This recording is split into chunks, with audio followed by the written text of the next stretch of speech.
our friends at Unladylike 2020 are convening a Where Are the Women Summit to investigate why women are vastly underrepresented in U.S. history and social studies curricula. The Where Are the Women Summit will provide teachers and parents access to the educational resources they need to make sure trailblazing women are taught in social studies classes. RSVP at unladylike2020.com and join the conversation on YouTube Live Saturday, February 13th from 1 p.m. to 3 p.m. Eastern Time.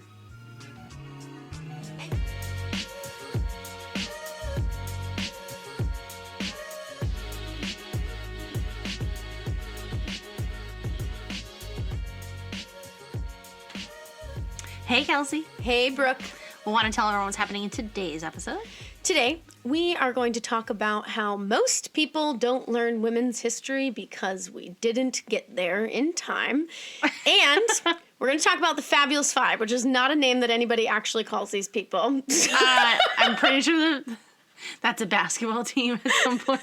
But yeah, I think if we're rebranding humans, we should probably let them know. These are the 5 women from New Hampshire who sat in all of the positions of power in 2012. Okay. I love that. Let's get into it. Here we go. Hello, and welcome to Remedial Herstory, the other 50%, the podcast that explores what happened to the women in history class. Now, here's your host, Kelsie Brooke Eckert, and her partner in crime, Brooke Neva Sullivan. Episode 29. We didn't get there, and the Fabulous Five. All right. 29. I mean, we're on the cusp of maturity. Almost there. Almost 30. Dirty 30. Well, this is exciting. I feel like I need a pop quiz, though, on these women. Okay. I feel like I know most of the names. Well, let's start with some information, though. Okay. That's very important. And I also want to tell our audience that at the end of this episode, they are going to hear from one of these Fabulous Five members, the Senator Maggie Hassan, who, for those out-of-staters who aren't in on New Hampshire politics. Yeah, those not in the know. Those not in the know, Maggie Hassan was a vice presidential consideration by amazing. the Mr. Joe Biden. And, you know, is a white woman, so was not further considered. But also, Kamala Harris is pretty awesome, so. Yeah, and Maggie Hassan is pretty controversial on some conservative topics, too. Yes. So, may not have jived with a lot of Joe's peeps. Yes. It is interesting because I, in talking to her, got very nervous that I needed to call her Senator Hassan. But I feel like in New Hampshire, we all just call her Maggie. And I don't know if that's acceptable or if we're just rude. Because Well, she's not the queen. I feel like you don't necessarily need to go with formal etiquette. It's true. It's also not a doctor. So I don't know whether their U.S. titles, really carry that much clout. But Yes. I also think that because she wants to be known as a local person and a local citizen, and she enjoys being called Maggie. So I don't think you would have gone wrong there. Okay, fair enough. So I want to start first with the reason why women's history is left out, because I don't know if many people know about this huge barrier that was broken in New Hampshire politics. And I definitely don't think that most New Hampshireites even are aware of this major thing that happened within all of our lifetimes. And I think a huge reason for that is because history curriculum there's so much. Yeah. And I, like most history teachers, struggle to get to, so by some definitions, history is everything, so anything that was within the last 20 years is current events. Oh. And so, and that's just, that's the definition that the National History Day program uses. And the idea is just that those things are still playing out. And so we don't really know the legacy of those events until. So 1990, still current. No, 2000, girl. Oh, I'm bad at math. Well, yeah, I think we also just wish 1990 was that because Seriously. it makes you feel old. Well, someone said this to me the other day, and I was like, ew, I'm so old. That anyone who's now 21 or younger has a 2, not a 1. So as soon as they see the 1, they know that we're over 21. Yeah. 19 anything. Yeah. Nope. Sorry. Tough days. So 20 years. And so, that means that history teachers today, really, if you're responsible for the latter part of U.S. history, you need to be getting to 2000, to 9/11, and talking about why that's so significant. Right. And if you're not, then you're leaving out a lot of women, and I think that's the tricky part is like, and so for me, if in my classes, I feel like I had a really great year if I got to the Gulf War and the fall of the Berlin Wall. Whoa. And like so that, the 80s, and so like I still have another decade to go to actually even hit the like minimum bar. And then I would argue that if you cut out current events, unless your school has a current event class. Yeah, who's covering them? Who's teaching kids about the stuff that will, like, as important as a lot of topics are. Yeah. Like, the Civil War or World War II or the Civil Rights Movement or all of those things. Yeah, we're not saying that past isn't important. And obviously, this is a history podcast. Oh, is that right? But current events are the things that help kids understand how they can impact the present. What relates to them. When you teach about the Civil Rights Movement, what the kids need to understand is that movement's still going. Very right? so. That this is still happening. That there are leaders right now, and the Black Lives Matter founders are women, yeah. right? And like those things, they need to be taught the extension of those ideas, and you do have to draw all the evolution of those past moments. You have where to they're bring at it up today to the present. So the not only is that just good in like practice as an educator, but it's also a way that you can include women because, you think about the first woman to be on a vice presidential ticket in a major political party. That's the 1980s. So if you don't get there, you don't have women in any of these top positions, and you're systematically leaving them out. And it confuses kids because then they go, okay, well, so I guess women just like they passed these laws in the 60s and it just like eventually happened. And it's like, no, the struggle bus was real. The struggle bus was real. And women like Shirley Chisholm, like these women are working crazy hard to break these barriers into our lifetimes. Yeah.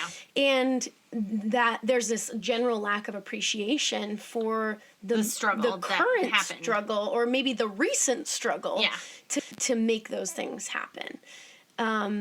So I kind of love that there's just going to be this next generation of girls who just never know it necessarily that there weren't women in office. Oh, yeah. That is kind of nice. It is. I mean, they'll know it from their history classes, but they won't know it in their lifetime. Right. Yeah. Pretty it's cool. It's really exciting. But so I think this idea that like teachers don't get to the end is really problematic. And I think for history, we're responsible for themes, right. Like you should teach wars, you should teach economic history, labor history. Well, yeah, like how far back do you go and then how far forward do you go? Right. To get it all in. To get it all in. And and this is why we have 12 years. So it should be spread out, like I don't teach Greek mythology because they do that in elementary school, and so you do need to have a really comprehensive scope and sequence, but kids need those current events to understand the world they're about to step into. And, if you talk about what liberalism looks like in the 1960s and then don't help them understand. I mean, I think it's really, I always show when I'm teaching the civil rights movement, and we just had Martin Luther King Day, the percentages of people who opposed Martin Luther King, and the percentages of white people in particular, because I teach to a mostly white group of students, that oppose Martin Luther King, this person that we like put up on a pedestal now, right? Yep. In his time, that wasn't the case. Right. And so helping kids see, I love that because it puts in perspective the negative things that we're seeing about like Black Lives Matter. Right. Right. It's like, okay, so they're doing what Martin Luther King did in his time. And the difference to me is not much when you look at the polls of American citizens. So it's pretty cool to help them make those connections. Bring it all the way forward. That's awesome. But we got to teach women's history, and we got to do that by getting there. You have to get there. Yeah, absolutely. Get to the time period where women were allowed to be in office. Yeah. Yeah. Okay. So let's talk a little bit about this group of 5 women and how they came to be there. Okay. And when we talk to Maggie Hassan later in the episode, one of the things she talks about is how there were many women that came before her. And like, of course she gives credit to those. Of course she does. So gracious woman she is. So when it comes to state and national politics, there's a couple really important seats that women need to break barriers on. And these are the top executive positions. And we just saw Kamala Harris, the first woman to be in a national executive position. Right. And so, and granted, we've had women in the cabinet, but those are like second tier to president and vice president, right? I mean, if the president goes down, the vice president's president. That's the closest we've ever been. Yeah, exactly. So in state and local politics, it's the same, right? There are lots of states that send female representatives to Congress. And granted, it's way not like the percentage it should be. But there are even fewer states that have female governors and even fewer states that have had a female governor and then repeated that. Right. Yeah. So the governor and then the delegation that the state sends to Washington, those are the top positions that we need to be really eyeing and making sure that there is equity and equal access to those positions.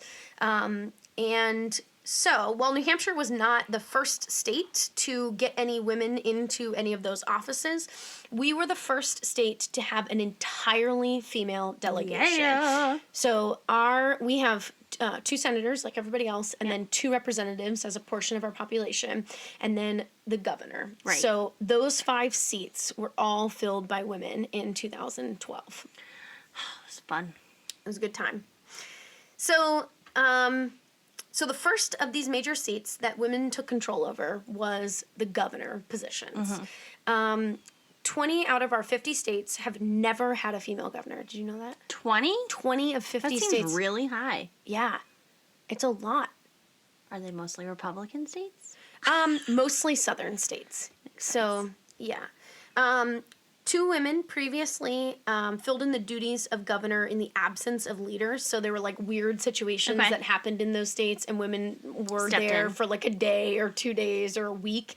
And so those are kind of the funny firsts. So 1924, Nellie Taylor Ross of Wyoming, she was the widow of the late governor. Yes. Yeah, and she was elected on November 4th, 1924. She was like a badass, wasn't we? Should talk about her sometime. I know, so cool. Yeah, she's like, you know how we talk about women from the Midwest and them having to like step in and do things because there was no luxury to not. Yeah, Midwest, her story is real baller. Okay, so I think it's really interesting because both she and the other woman elected that year to a governorship in Texas, both of them got in because of their husband's fame.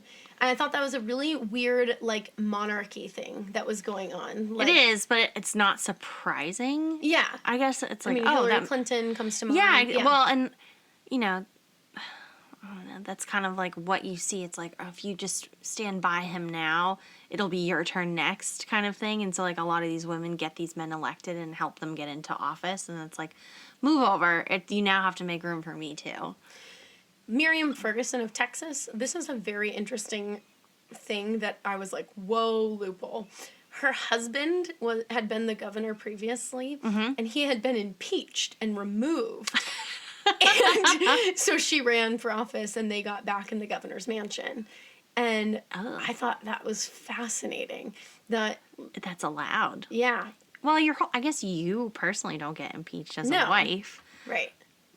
But that's your family. I don't know. That's a little dicey. It was interesting.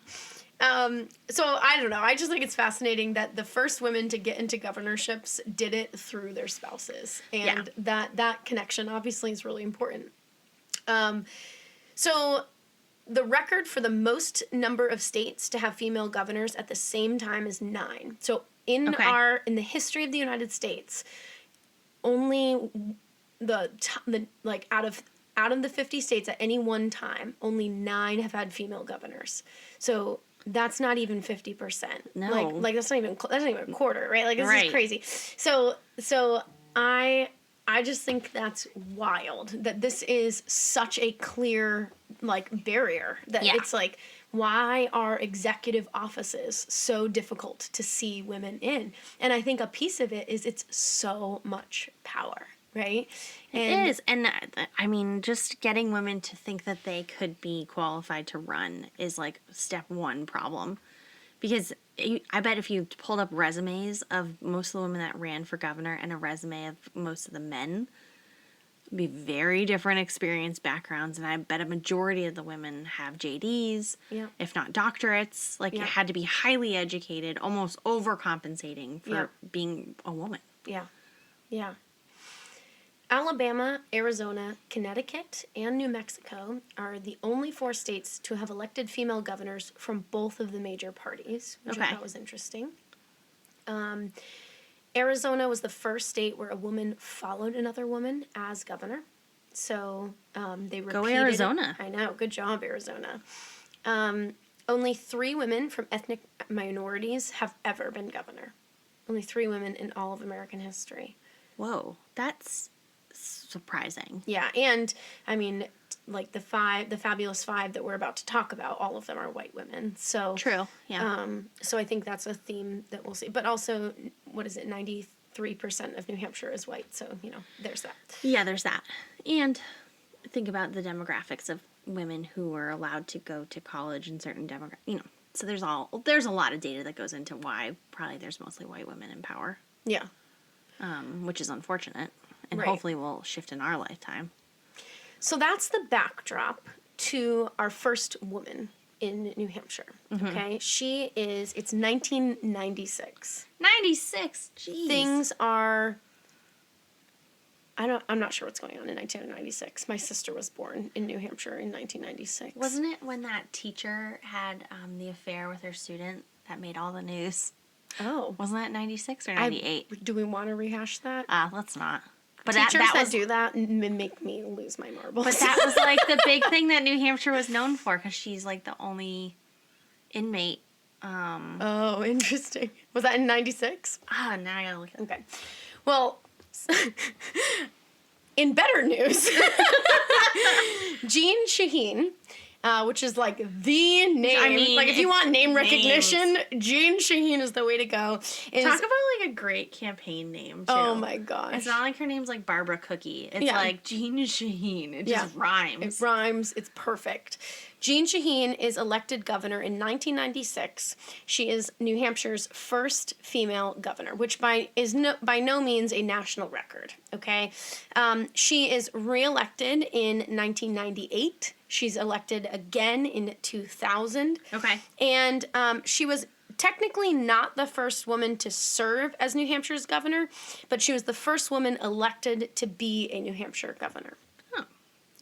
In 2002, she decided to run for the United States Senate, and this was an unsuccessful. So she stopped being the governor after, her time doing that, and wants to be now the first woman to. This would be the first woman to represent New Hampshire at the national level. Right. And she runs against Republican nominee John E. Sununu, which for anybody in New Hampshire right now, this is our current governor's brother. Right. Okay. And their dad had had been a long time in politics. So this is sort of like the Kennedys of New Hampshire. Well, except they're Republican and they own the everything Waterville Valley Ski Resort. And they're apparently allowing the first responders at the ski resort, the lift, what are they called? The lift attendants? No, the ski patrol. Ski patrol to get their vaccines before teachers. But anyway, you know that your governor owns a ski resort when that happens. Well, he's very for private business, Yes, he is. private schools. And apparently not keeping schools open. But he did talk in a conference recently of why he made that determination, and he does feel the schools in New Hampshire have been really safe, which is interesting. Yeah, I mean, And I've so been when in he school did like a since risk September. analysis, he basically was like, "You're not high on the risk scale because teachers are doing a great job of keeping students healthy." I'm like, nice backhanded compliment of why they're not getting their vaccines, but okay. Okay. So, Jean Shaheen, 2002, Yeah. runs against the John E. Sununu. Yep. And she loses. Keep in mind, this is in the backdrop of 9/11. We have a Republican president. We Right. are declaring war. People are gun crazy. Yeah. Looking back at the 2002 race, she blamed some of her loss on an unpopular tax policy that she had had as governor. She had tried for a long time to try to get a capital gains tax. And if you're not familiar with New Hampshire politics, we don't have income tax. Right, which is a here. big reason why people move here. Yeah, a lot of people move here. Your money goes a long way. Yeah, we don't have sales tax on like anything, right? Nope. Yeah, so that's why people come here and buy alcohol. Like we have liquor stores on Grocery the stores highway. like come over the border from all the other states to buy items and goods here. Yeah, so she tries to put in a capital gains tax, a sales tax, and an income tax to try to raise more money for schools. And she's the first New Hampshire governor in 38 years to not pledge for her final term that she wouldn't institute new taxes. Now, she wasn't successful in getting those taxes through, but she made clear that that's what she wanted to do. And so people, when she's running for Senate, are sort of like, not sure what we think about you. Yeah. And so, yeah, this is the live free or die state. And so, They really don't like when big government comes in. yeah. So, had she won, Jean Shaheen would have been the first New Hampshire woman elected to national office. But because she lost in 2002, another woman enters the stage. Another person that people from New Hampshire should also know right now, which is Carol Shea Porter. Oh my gosh, her signs were just everywhere. Yeah. My mom's maiden name is Porter, so we just see it all. You just like be driving around, and you're like, oh my god, so many signs. Porter. So in 2006, Carol Shea Porter runs for the House of Representatives to represent New Hampshire. She's from the Seacoast region of New Hampshire, which is where UNH is, and she was a prominent very different from Jean Shaheen. Yeah. She was an activist, and she had once been taken away from a Bush rally wearing a "Turn Your Back on Bush" shirt. She was later encouraged by Democratic colleagues to run for the state representative, and in 2006, she became the first New Hampshire woman to represent the state in Washington. Nice. So she snaked it from Jean Shaheen. Good for her. Good job. There's room here for everybody. Yes. So she held that seat from 2007 to 2011, and then she constantly went back and forth running against a former Manchester mayor, Frank Ginta. Oh, gosh. And so the two of them went back and forth controlling this representative seat. Right. And so she was in that seat 2013 to 2015 and 17 to 2019. He officially retired, right? I think so. Because what's a new Manchester mayor? She beat him. Oh, I don't know. She's like the first female mayor of Manchester. Oh, that's cool. Yeah. Didn't know it. So in the most recent election, she announced that she was not going to run again, and she was replaced by New Hampshire's first openly gay representative, Chris Pappas, who's representing us now. So while all of that was pretty interesting, going back to Jean Shaheen is reflecting on that initial loss and trying to, Figure out what's figure next. out a new campaign strategy. And in the meantime, a lawsuit breaks out. And 2 GOP members were convicted of crimes related to jamming ballots in the 2002 election that she had lost. What? And so maybe that contributed to her loss. And so she serves as the director of the Harvard Institute of Politics in these sort of in between years. And in 2008, she defeats Sununu in a rematch and takes him down. And she has been the senator of New Hampshire ever since. And so she became the first New Hampshire female senator representing us at Washington. So it's her and Carol Shea Porter intermittently representing us in D.C. Okay, so in 2011, New Hampshire sees its second female senator, Kelly Ayotte. She's a Republican. Oh, man. Kelly Ayotte. Yeah. And so she worked as a law clerk for the New Hampshire Supreme Court before entering private practice. She was a prosecutor for the New Hampshire Department of Justice and then briefly served as the legal counsel to New Hampshire's Governor Craig Benson, who was governor after Shaheen. So before returning to the Department of Justice to serve as a Deputy Attorney General of New Hampshire. So she has this long resume that definitely positions her to do this. And you were talking before about, male executives needing needing that resume. Well, Kelly Ayotte's definitely been a name that is on a lot of people's minds every time, the presidential election comes up. You always think that she'll come back. She's certainly someone that would try, probably eventually in her lifetime, to run for president. I've met her many times. She's so professional. She's so good Very with well students. spoken. I enjoyed talking with her. And one thing that I really appreciated about her is despite being a Republican and Jean Shaheen being a Democrat, both of these women made a very concerted effort to work together and collaborate. And they both, whenever I met with them, talked about that relationship that they had, which I thought was really nice. That's how you get it done. Work together. Yeah. So she gets appointed Attorney General of New Hampshire, and she became the first and only woman to serve as New Hampshire's Attorney General, serving from 2004 to 2009. And she did a ton around drug reform. Yes. That was kind of her big mission in New Hampshire. We have a huge opioid issue. Right. And she did a lot of work around that. She's a badass. Oh, yeah. Well, and it's interesting, our current governor carries on a lot of the work that she put into place. So 2009, she resigns as Attorney General and pursues a bid for U.S. Senate.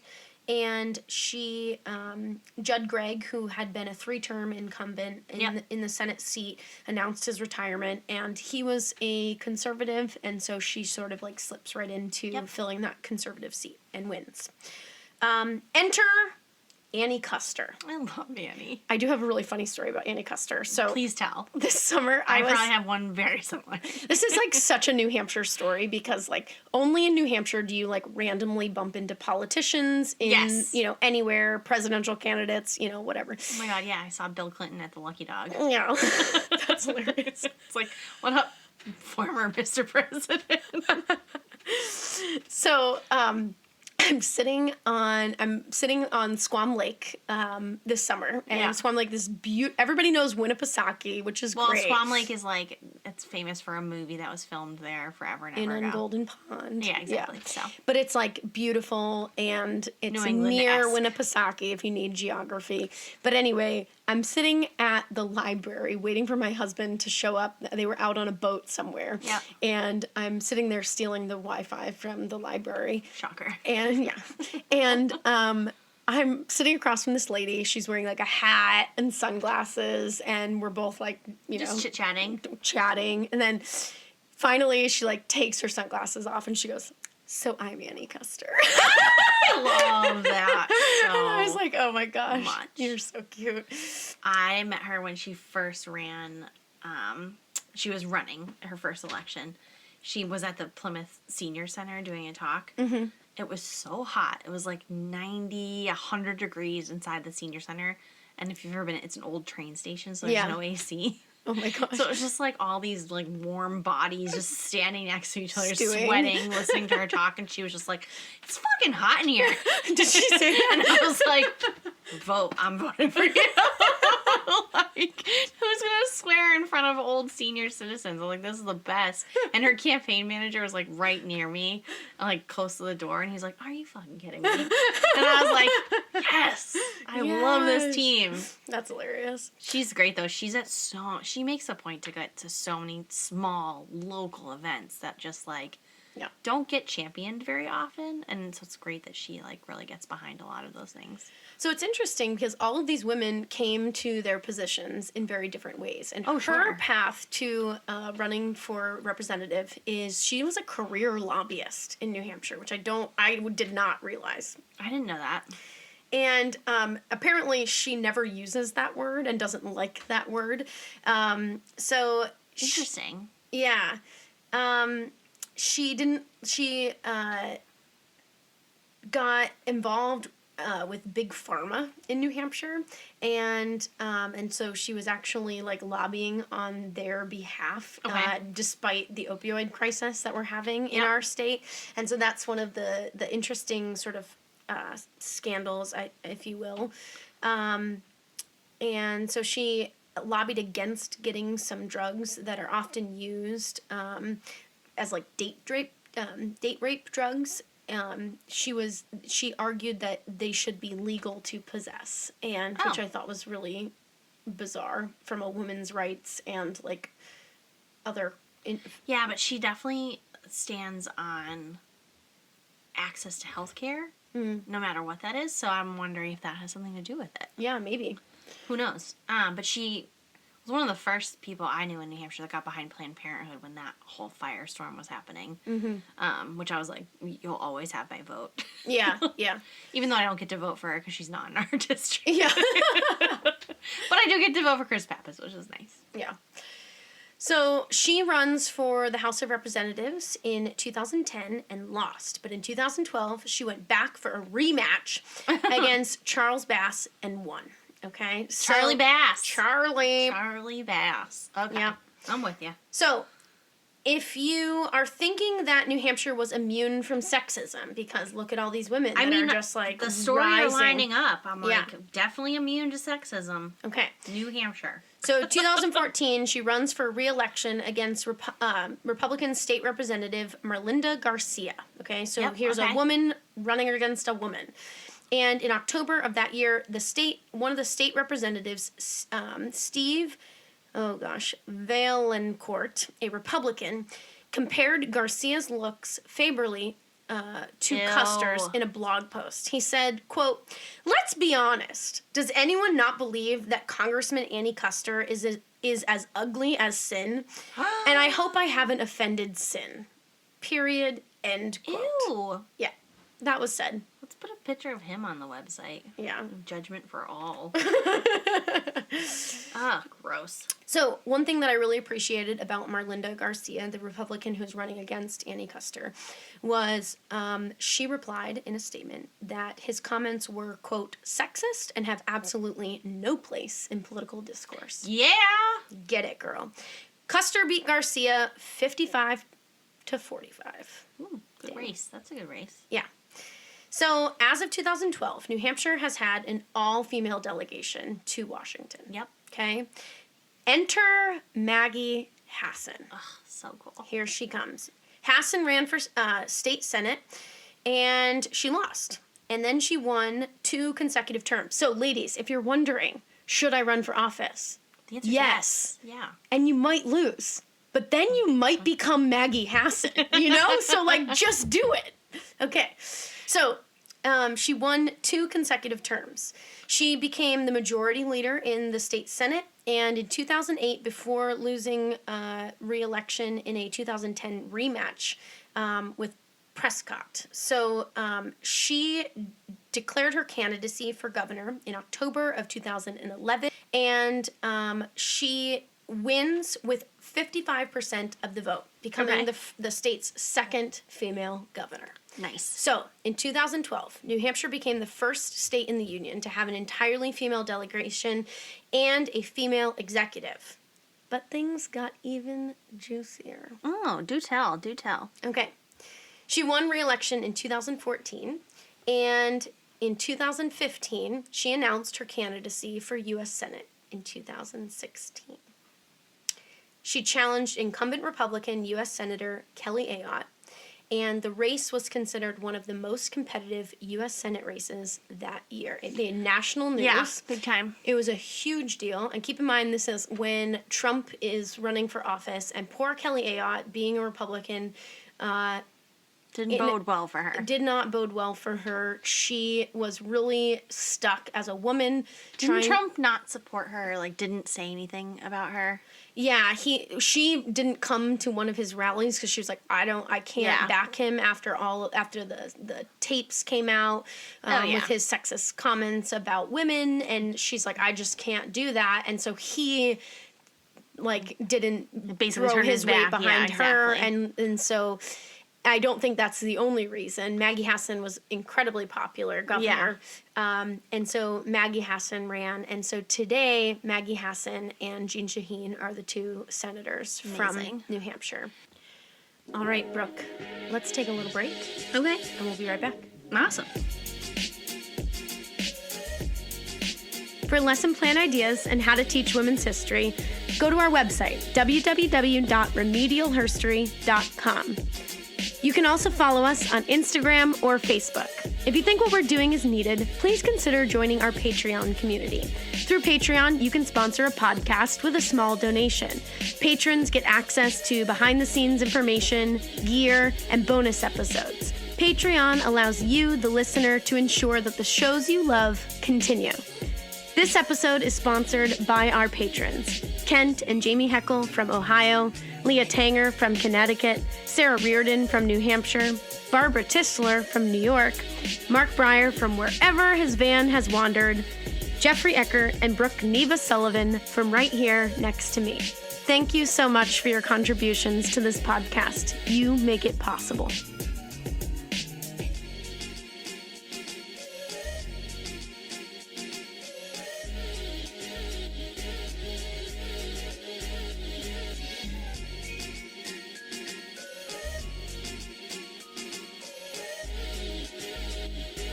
Okay, welcome back. Awesome. So this week I got a chance to sit down with the Senator Maggie Hassan. I mean, and I'm so jealous. But please tell me everything. I bet it was amazing. Well, it was really just an awesome highlight to get her on the phone. We had an interview she doesn't have a ton of time. No, and we had an interview scheduled actually for the Thursday after the Capitol attack, and so obviously she's a little busy. She was a little busy that day. So we rescheduled, and I was so grateful to get her on the phone, and I asked her how she was doing, and this is what she said.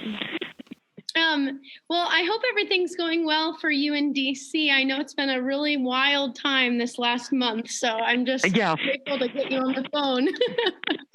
Well, thank you so much for that. Yeah, we're doing well and trying to get a lot of work done now that we've got, we've got constructive partner in the White House. So that's always really exciting. So in the last week, this has been just such a, the first week of the Biden New administration. They're doing a lot of cool things. Yeah, a lot of big, almost non-headlines, sort of. It was just it was interesting to, I don't know. Someone put something on Instagram. They're like, this is the first weekend in several years that our president isn't playing golf on the weekend. Yeah. I was like, oh, yeah, forgot about that. Amy Klobuchar posted that she felt like, gosh, I haven't had to respond to an angry tweet this morning. How interesting. What a relaxing Sunday. Yeah.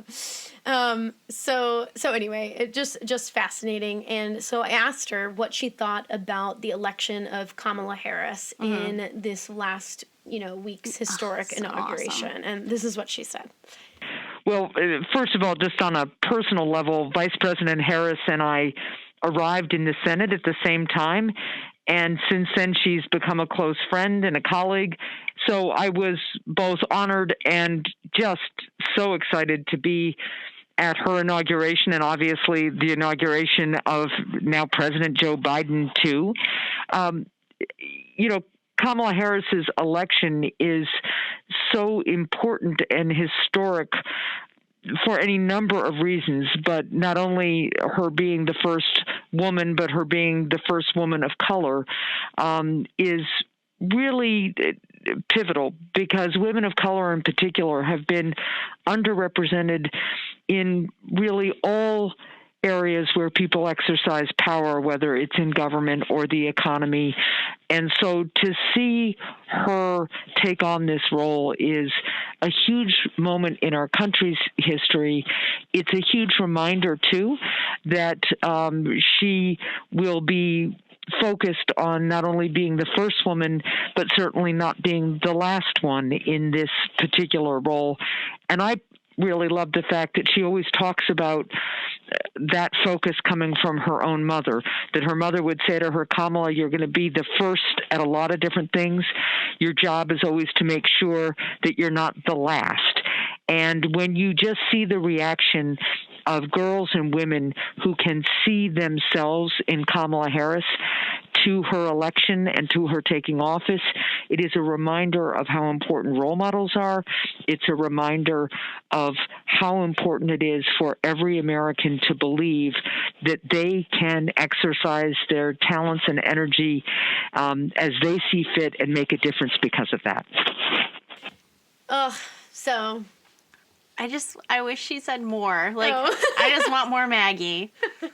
I know. But I get it. There's a lot there. And I do appreciate her honoring, this moment for women of color, and such a big deal. So I asked her, also, this has been a really big, and she did a lot with the Suffrage Centennial. Yes. And she posted some videos that are on YouTube, which you could check out, of her talking about the first woman who was able to vote in her family that she knows of. And so those sort of things are out there. And so I asked her what were her own reflections on the last 100 years of suffrage. And this is what she said. Yeah, I have had the opportunity over the last year, as we've had lots of different events and reasons to reflect on women's suffrage and the 100th anniversary. I've been thinking a lot, first of all, of how hard and long that fight was. Remember that when women gained suffrage now a little over 100 years ago, they had been at this fight for decades. So it's important as a reminder to me that the important things that we need to do to make progress in our country, which is always about full inclusion, it's about bringing out the best in each other, despite the barriers that may be there, that the work is hard and that the fight can take a long time. So I have found that very inspiring. It's also really important to remember that as inspiring as this achievement was, finally giving half of the population, or a little bit more than half the population, the right to vote, that it was an incomplete success because women of color weren't included. And so I think it's important that as we recognize what this anniversary means to women all over our country, we have to remember, too, that the success 100 years ago was only a partial one, and that the fight needed to continue until all women had the opportunity to vote, and that as that fight has continued and as women of color have been included in our civic life, just as was true for women, for white women to be included, it really strengthens our country. And my last reflection is just that it struck me that the suffrage movement gained the vote 100 years ago during a pandemic. And while many people thought that the pandemic was going to shut down the suffrage movement, at least temporarily, because women were on the front lines in their communities and their families trying to fight the virus, that women in the movement found a way to continue the movement and continue the fight, even as they took on these roles to fight the pandemic. And that's also what we've now seen in this pandemic, 100 years later, women are leading, whether it's in their homes, in their communities, as public health officials, some of the first public health officials to speak out about the threat that the pandemic was causing were women. Governors stepped up, women governors, to fight the pandemic, and were some of the most effective at garnering community support for the kind of preventive measures that we know are critical to slowing the spread of the disease. And so when you think about this 100-year anniversary being bracketed by two pandemics and the roles that women played as they fought for the vote, and then over the last couple of years as women have fought for, they've run for office, but they've fought for equal rights and social justice in the midst of the pandemic too, and been on the forefronts of managing it. It's really a reminder of the progress we've made, of the impact we can have, but also of the work we still have to do. So the last question that I asked her is about this history that we just teed up. And I mean, here's a woman. She is the second female governor from New Hampshire. She's the third female senator from the state of New Hampshire. She's part of this first delegation, all-female delegation to represent New Hampshire. And it's interesting because, I look at her as, and all of these women as these barrier-breaking badasses who are doing some incredible work for the citizens of New Hampshire and setting examples. It's like, and showing girls that no girl born after 1996 will ever be like, I can't be governor. That's so cool. And not only did we have Jean Shaheen, but Maggie Hassan was like, and we're going to do it again. Right. She got reelected. Amazing. Yeah. And we have a second woman. It's so cool. And so I asked her, I was like, can you tell us what it's like? And I don't know if you see yourself as this, but you are a woman breaking barriers and making history. What does... You can only imagine when she said, oh, yeah, no. I just show up for work. Oh, my gosh. This is what she said. Well, I think I would start by just taking a step back, because I really believe that our communities and our economy and our country are strongest when the decision makers are made up of people with diverse backgrounds and perspectives. And the fact that they bring different viewpoints to the decision-making tables has been really critical to solving problems. So the first thing I think we always have to remember about this is the kind of progress we make when, in fact, barriers are broken. And I have always felt as if so many women went before me to break down these barriers that I just was glad to have the opportunity to bring my perspective as a woman, as a mom of a son with disabilities, as a daughter of a World War II veteran, as a professional who practiced law.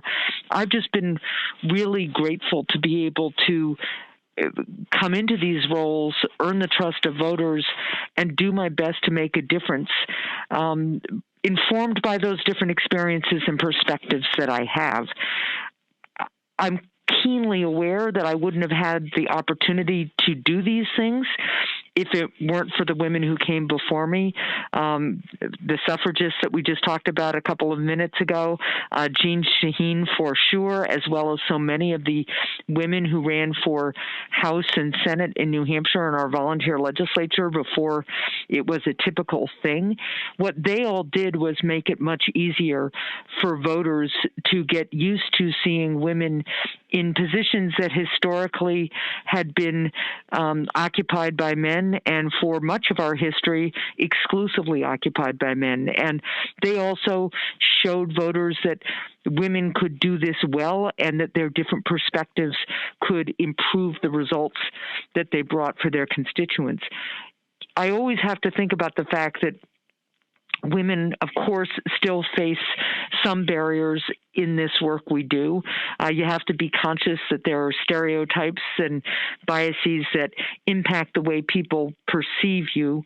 But we've come a long way as a country breaking down these stereotypes and bias. And as we've seen with the election of Vice President Harris, as we've seen with more and more women entering public service and earning the confidence of voters, I just think that we are going to continue to move forward to be a more inclusive country and to address some of the challenges, like right now with the pandemic, that are often overlooked if you don't have a diverse group of decision makers. Very cool. So very special to get a chance to sit down with her, and I'm just so grateful to her team for yeah. making that happen. Really cool. So in most states, state history is taught in 4th grade. And so this week I have created a 4th grade. Oh, fun. I know, which is a little bit out of my my area, but a 4th grade lesson plan on what I'm calling, and no one else is calling, the Fabulous 5. So for those Googling the Fab 5, they will meet the basketball team that it actually belongs to. So don't do that. But if you're looking for the Fab 5 lesson plan by Kelsie Eckert, also known as Carol Shea Porter, Annie Custer, Maggie Hassan, maybe you should call them the New Hampshire Fab 5. Yeah.